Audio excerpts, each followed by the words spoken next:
ఇళ్ల మీద కూడా దౌర్జన్యాలు జరుగుతున్నాయంటూ సాక్షి ఒక వార్త రాసుకొచ్చింది. వైఎస్ఆర్సీపీ వాళ్ళని వేధిస్తున్నారంటూ పొట్టి శ్రీరాములు నెల్లూరు జిల్లా ఆత్మకూరు మున్సిపల్ పరిధిలో 2వ వార్డు వెంకట్రావుపల్లి తూర్పు వీధిలో టీడీపీ కార్యకర్తల కౌన్సిలర్ కలిసి వైఎస్ఆర్సీపీ మద్దతుదారులు ఇళ్లకు వెళ్లే దారికి ఇనపతీగలతో కంచేశారు.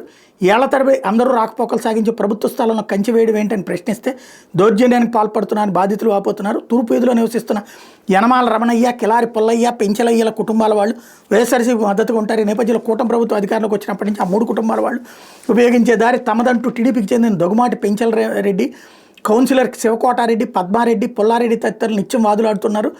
ఈ ముగ్గురిళ్ళకి అనాదిగా పడమర ఉత్తర దిశలో రోడ్డు వస్తుంది. అయితే టీడీపీ వారు ఉత్తర దిశగా రాకపోకలు సాగించే దారి మీద ఇళ్ల ముందు ఆదివారం కంచె వేసి మూసేశారు.